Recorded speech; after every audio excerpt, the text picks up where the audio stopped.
Today, we are talking about how to neurohack your success, and our very special guest is Dr. Shannon Irvine.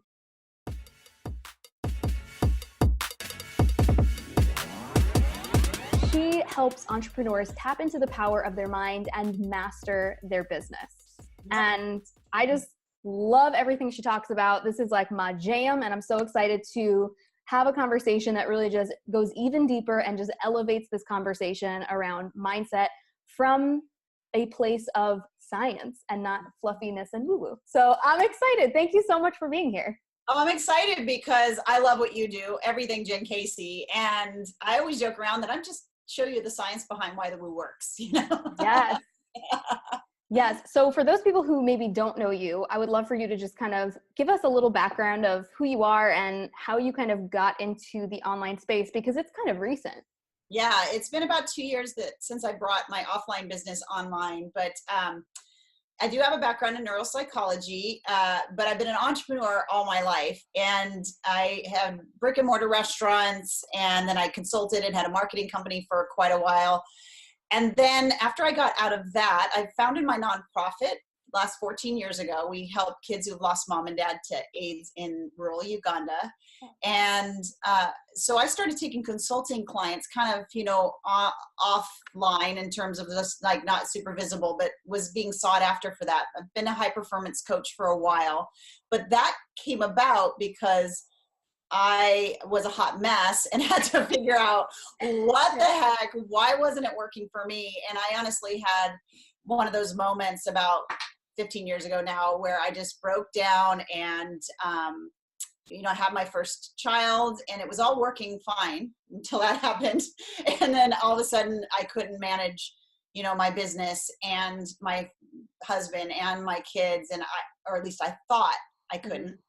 And I had just that ugly cry moment where I was mad. I was mad at God. I was mad at myself. I'm like, why can't I just figure it out? What do they get that I don't get? Right. Yeah. So everybody's like, oh, Dr. Shannon, no, I'm the weirdo that went and got a PhD to figure out my own stuff.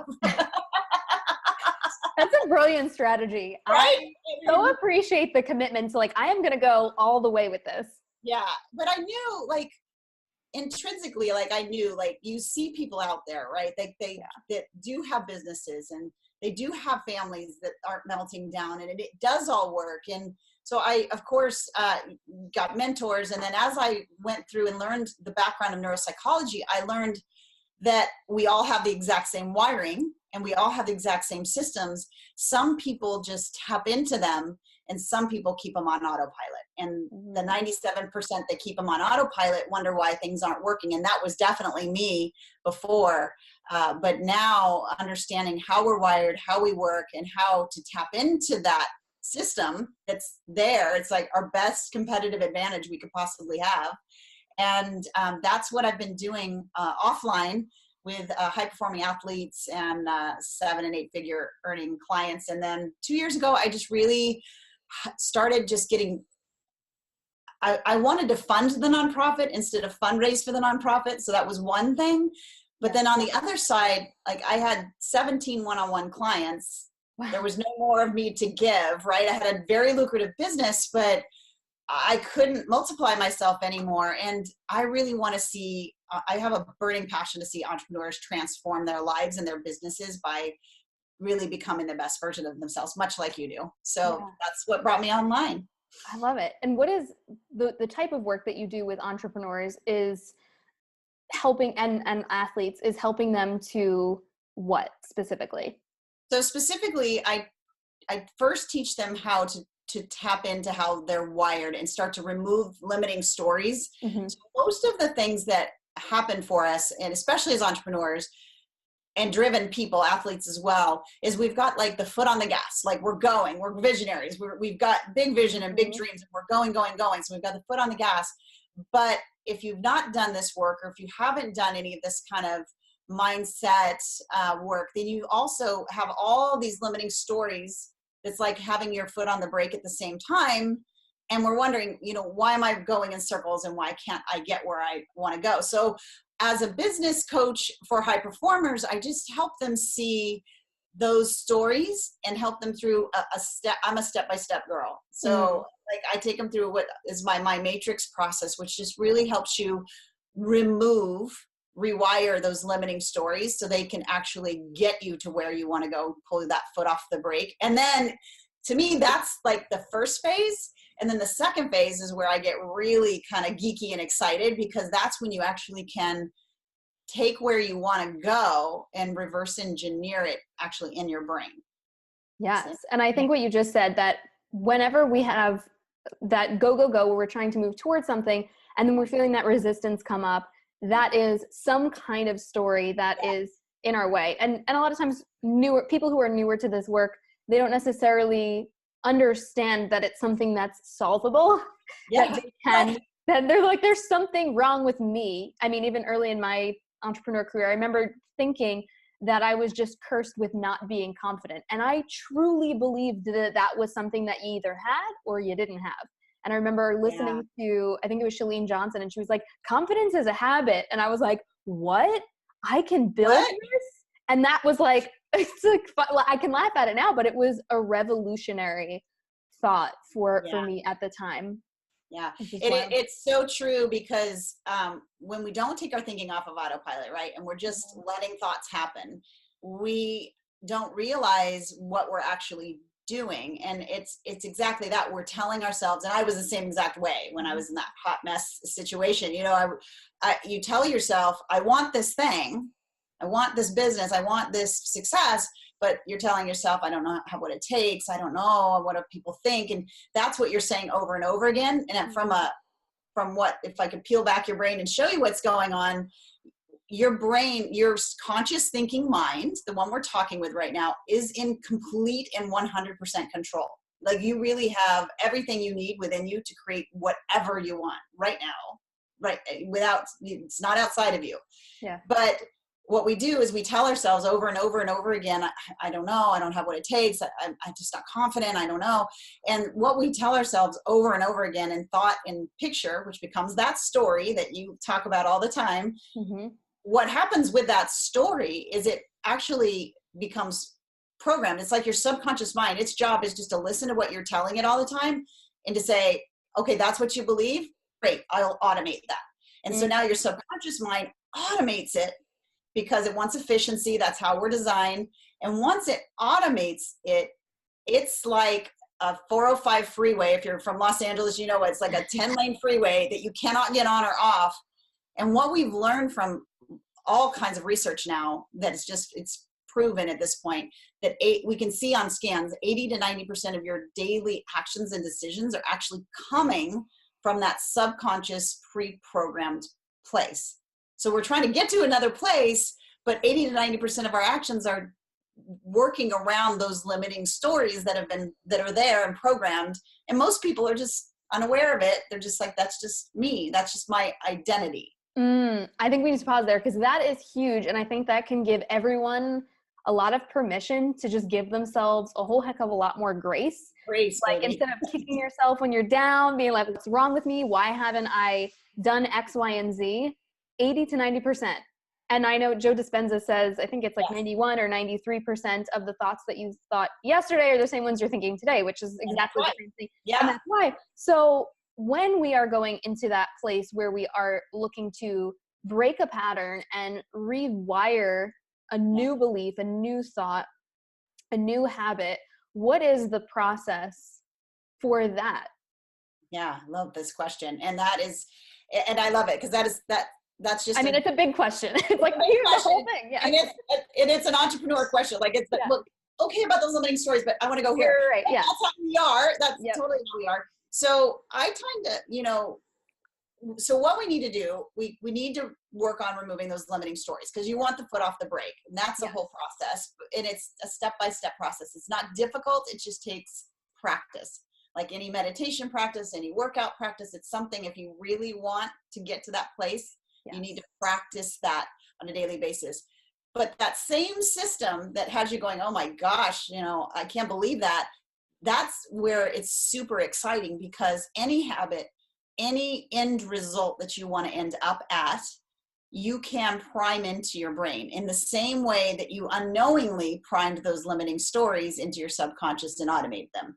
So really it's a matter of reverse engineering kind of what habit you want or what end result that you want, and starting to break down the thought processes, the actions, the decisions of that into daily steps, and then really priming your brain and allowing it to have the information. This is the coolest thing in the world. We've seen through research that your brain, and I know you're a follower of Joe Dispenza, so he talks a lot about the piano and that research that was being done, but your brain doesn't know the difference between experiencing something and rehearsing it with texture and emotion viscerally over and over and over again.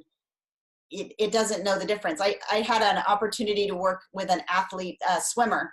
I can't say his name, but he was a high-level swimmer, and he wanted to add this specific type of stroke. It was just an addition to the stroke he already had. And he agreed to brain prime with us in our research lab. So this was toward the end of my research days, and this was so much fun. So what we did is coaches came in, and we did a brain scan, and we did a muscle conductivity test to see where that, because it's a small twitch muscle.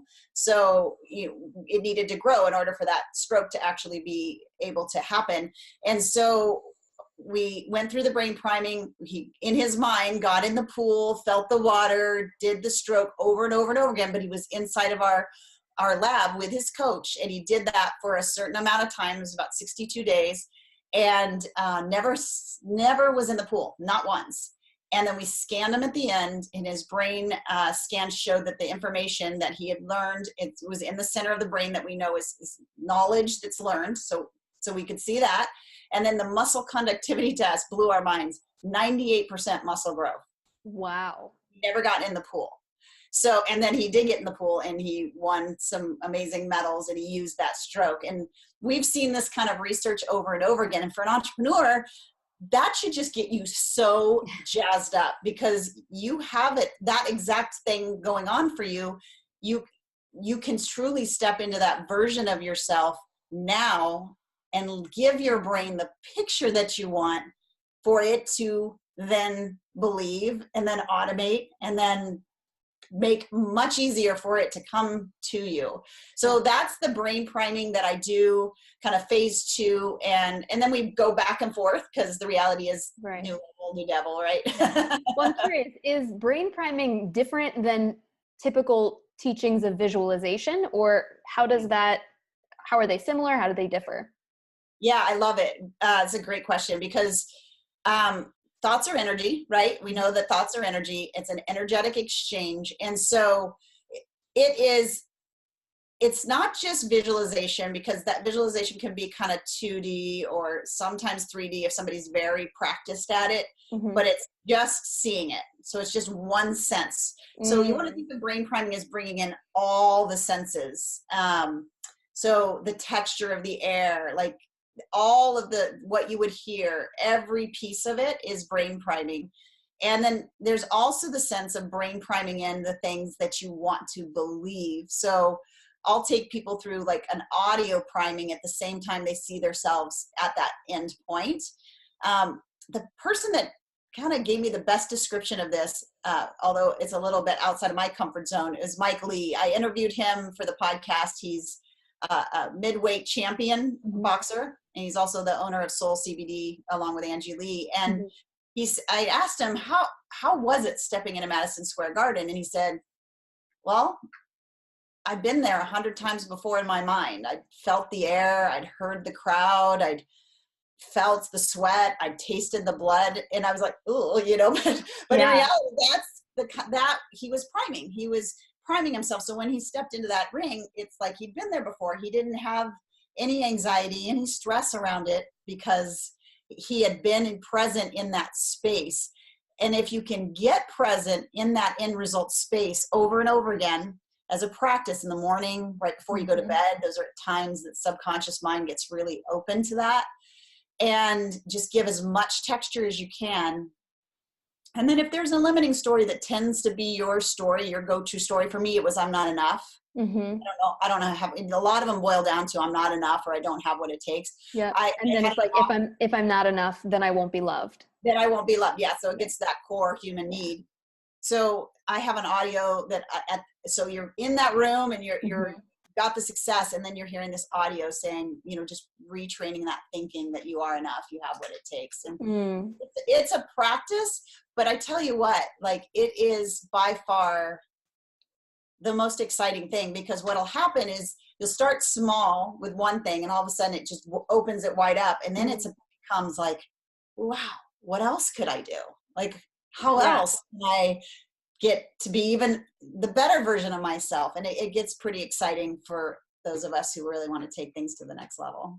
And how simple to be able to just close your eyes and create this experience for yourself without having to go and do the 10-mile run, or, you know, have somebody punching you in the face and have blood in your mouth if you're a boxer, or whatever it may be. Like, I would much rather just like intensely visualize that and do some brain priming versus having to, you know, go through that experience. And what you were saying with some of the studies, and I know Joe Dispenza talks about this as well, is that when somebody's doing the brain priming, what are the differences between the group of people who are doing the brain priming and then the group of people who are actually doing the physical activity? I love that. Yeah. So the research he quotes is the pianist, and we've seen this over and over again, where, you know, the place of the brain for both groups, the learned activity is in the exact same spot.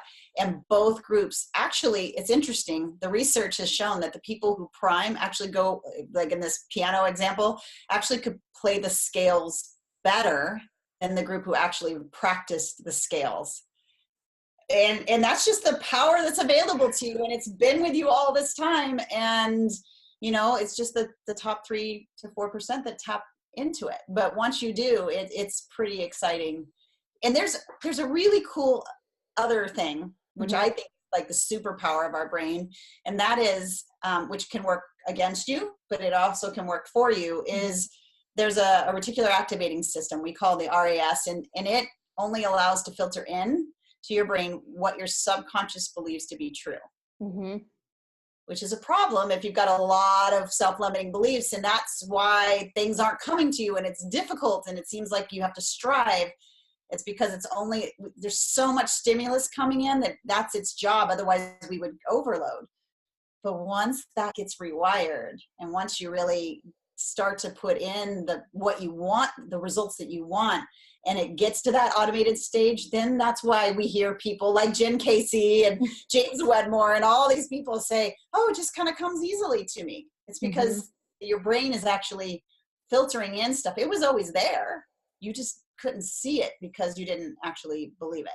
Yes, it was always available to you. And I talk about this in relation to money quite often with people who are, and I would love for you to speak on this too, people who say, oh, well, I can't afford to invest in my business in this capacity because I don't have the money, or money's hard to come by. And so when that happens, what you're saying is they are almost the way that you would put on like 3D glasses where you have blue blockers or red blockers. You can't see the world through, like, of course, if you have those 3D glasses on, you can take them off, but our beliefs, we can't take them off unless we make an intentional decision to change them and do the work.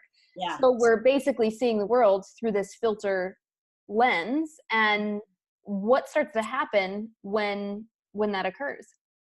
Yeah. So the model, it really is like, if you're looking at your results that you have right now, that is actually a direct reflection of your thoughts. Yep. So the thoughts create the emotions, not the other way around, which is 90% of people think the emotions create, like, I've got mad and so therefore I did this. No, you had a thought, and then you had the emotion, and then you had an action. The thought always comes first, but those thoughts and emotions combine to become a belief. And those beliefs, Jen, I couldn't have said it any better. It's like a pair of glasses. And I would challenge anybody that says I can't afford, because I can't afford is a scarcity mentality, and it's evidence of where you currently are. So if you want to have abundance and you want to have a flow of money that you can easily impact more people with, then you got to unkink that hose, because it's like you kinked the hose and there's no water flowing out, and you're going, why isn't the water flowing out? And it's because the thinking is scarce, and so your emotion is scarce, and that belief then is, I can't afford it. And so you're going to manifest more of not affording things because that is your belief. But if you unkink the hose and say, you know what, there's more than enough, there's an abundance, that so many people think it's like this finite pot of money. Yes. If I take some money out and Jen takes some money out, then there's less for everybody else. And that just plain is not true. Like, there are more millionaires today than there ever have been. So if that was the case, then that theory doesn't work, because then the pot would have exploded. So it's so true. Like, money is a bunch of ones and zeros on a computer. We literally print more money every single day. So the idea that it's finite is just, it's not true. And the reality is, we all can kind of point to a moment in time where we didn't have to work hard for money to come to us. Whether it was, you know, your aunt decided to send you a check for your birthday, or you won a lottery, or whatever the case, there's always those moments that just defy that belief. And then if there's evidence to the contrary, becoming the creator of your thoughts and really taking ownership of that. If you want to get to the place of abundance says there's more than enough to go around. That if I take this, if I invest in coaching, that's going to allow me to have more abundance in the future, versus I can't afford it right now. And so they continue doing the same actions that are going to create not affording it next week and not affording it the week after that. So it is a shift. And it's interesting because it seems money and those limiting stories are the two places where we all get kind of just weird about it. And we don't want to uncover the stories because we really see them as truth, but they're not true. And so becoming an adult and like really working through questioning, what do I believe about it? What do I think about it? It really does break open those stories so that you can have the story you want instead of the story you've been fed. It's so true. And like 99% of things that we think are true are actually beliefs. Like, the sky is blue is a belief. We've all, as a society, agreed upon that being true.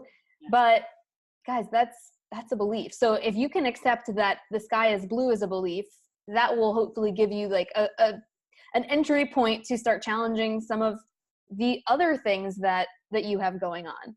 So I'm curious, for, you work with some of the most successful people in the world. What are their beliefs around money? I love it. I love it. This is something that I love talking about. So it's easy to earn. There's always more. That they are, their thoughts aren't even on money, to be honest with you. Their thoughts are on either impact or breakthroughs or next level type of creation, lots of value. Their minds are on putting value out into the world. Now, of course, there are greedy people in the world. And yes, you can find evidence to the opposite of that. Those just aren't people I work with. So I don't know how they think. But the people that I work with, they really do think like, what's next? How can I serve? How can I help? How can I give value? And they just have a knowing that it will come back to them and to and through. Like, it's a cycle. Like, they don't see it as I will do this and then I will get this, that kind of exchange mentality, which 98% of us grew up under.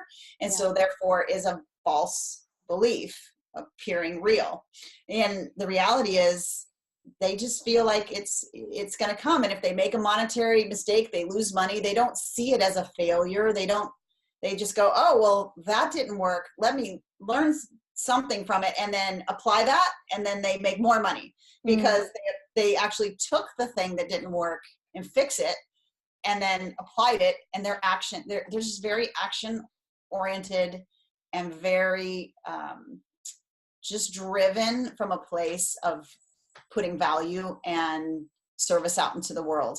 And that's, you know, a universal law. And you can see that from the 12 laws. You can also see it in scripture. You can see it all over the place in terms of like what you put out in the world.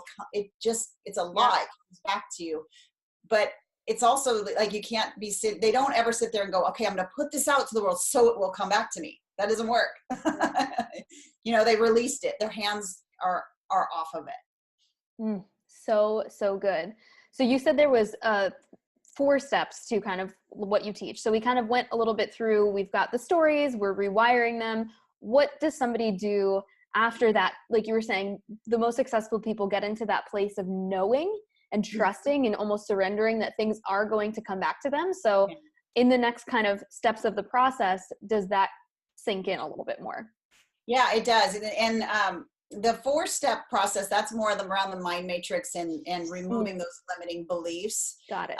That process in and of itself is, it's a great process to learn, because the reality is I always tell my clients, it's like an onion layer. Like the big thick layers are on top, right?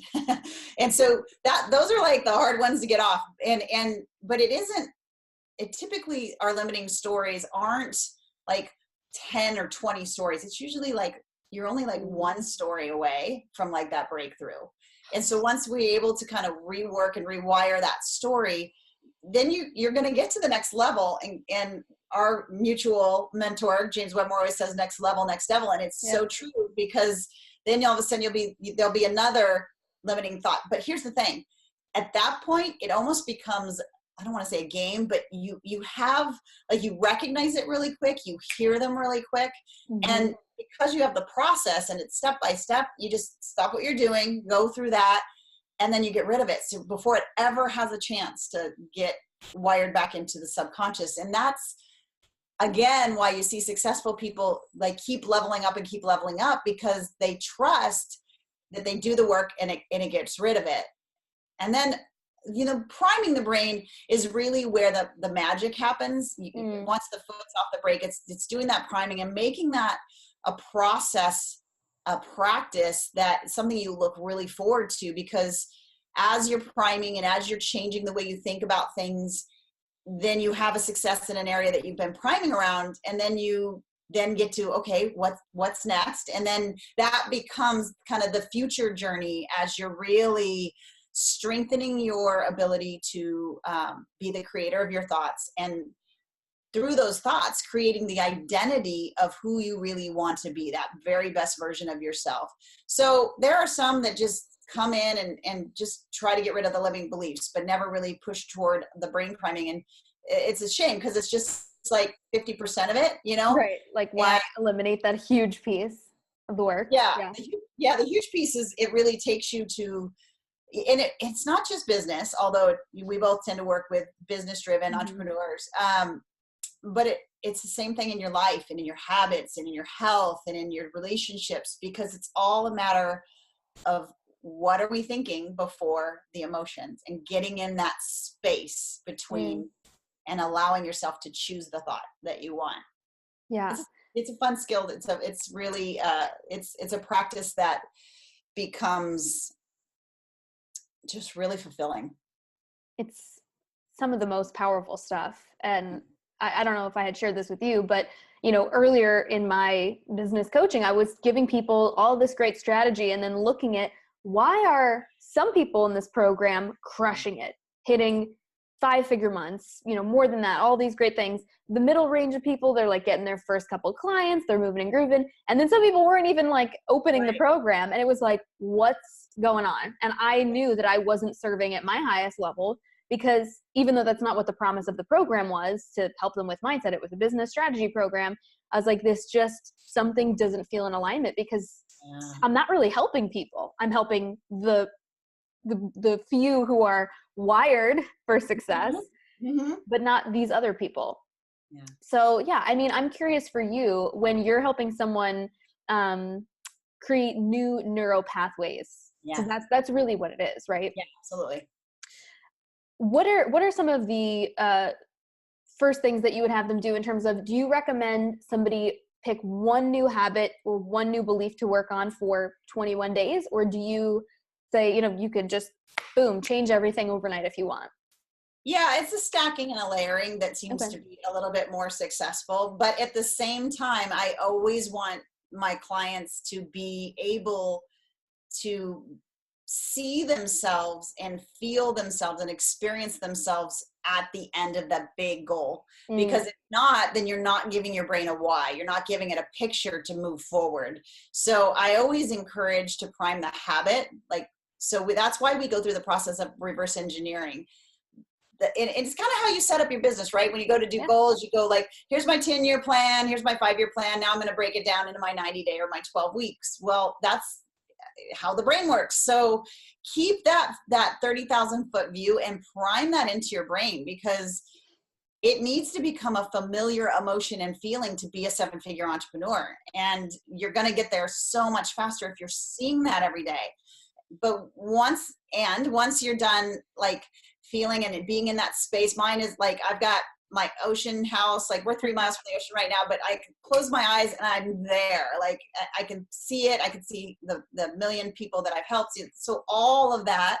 And then you allow your mind, after you've been there for a while, to shift over and focus on the habit or the steps that are going to take you right to that. And with my clients, when we move from the mindset kind of toward the business, that's when we start really going into like how to use your brain to be productive and how to use your brain to break down goals. Because the reality is, if you start to truly tap into that and just do 2 to 3 things every day that you've predefined as going to get you to that goal, your brain loves that. And it produces all these neurochemicals that help you get even more. It's compounding interest. And so it's a beautiful system. But what we mostly do is like make them 10-mile long to-do list and then wonder why we don't feel successful at the end of the day and want to do Netflix the next day. And it's like, well, you're not working with your brain. Your brain needs 2 to 3 things, and you need to get up and celebrate it somehow, and that gives you this beautiful dopamine cocktail that you don't need to go out and get other ways. And, and just gives you this, like, your brain, like, just starts to become convinced that, oh, I can see the steps. So if I can see the steps, then I can do it. Oh, this is so good. And I think what's so powerful about this too is that so many entrepreneurs, they don't define clearly what success actually is for them. And then they get quote unquote there and look around and feel like, womp womp, this isn't what I thought it was going to be. So, that's just like an added bonus to all of this work. Like, feel good all the time, have a clear path, know what your vision actually looks like. I mean, at this point, it's like with all of this information, there's really no reason not to take action on this. But what some people might do is say, oh, well, you know what? It sounds hard. There we go. Yep. And that's a story, of course. It sounds hard, or it sounds, okay, so I'm going to like blow your mind with this thing. This is how powerful brain priming is. So I did an audio, and we can offer it to your listeners if you want, but or you can cut that out if you don't. But it's a brain priming. It's you just listen to it. It's completely passive, except for 5 minutes when you wake up, 5 minutes when you go to bed. It's get your baby toe in the water. Like anybody can listen to 5 minutes. And it's all around the majority of the stories that a lot of us entrepreneurs hold and keep. And so it's reversing those. It's starting to build the other neural networks. And I just got an email the other day from somebody who I don't even work with one-on-one. She's not in any of my programs. All she did was get the free brain priming, and she's listening to it very consistently. She said, you know what? I was very skeptical, and she said, but you know what? It wasn't working. So I thought, what the heck? And so she started listening to it. She said she was making about $11,000 a year in her business. She said the next month, all of a sudden she made $40,000. Wow. 3 months later, she made $190,000, and she's on track to let's have a 7-figure business this year. That's the power of it right there. And it's not complicated. It's just, can you commit to becoming the creator of your thoughts and listening to what you're saying and choosing if it serves you or not? And that's what the brain priming did. So I get that a lot. Oh, this must be hard, and it's like, no, it sounds fancy. It must be complicated. It must be complicated. It's like, if you can build Legos, you can build your brain. I love it. This is so good. I'm obsessed with all of this. And oh my God, this is just so many juicy things. And I would love for you to share any last quick nuggets of wisdom that you feel would be powerful for people moving forward. If you didn't hear anything, I really want you to hear and take away this, that I want you to stop looking outside of yourself. Like, I want you to understand that you were beautifully created and with everything that you need to step into the biggest and boldest and brightest future you could even imagine, and then some. And I wholeheartedly believe this, and I know Jen, so I think she probably will too. There are people waiting right now for you to step into your vision and your mission, and you're holding back because of things like these stories and all these things that you just you didn't know, you just you didn't know that you could do anything with them.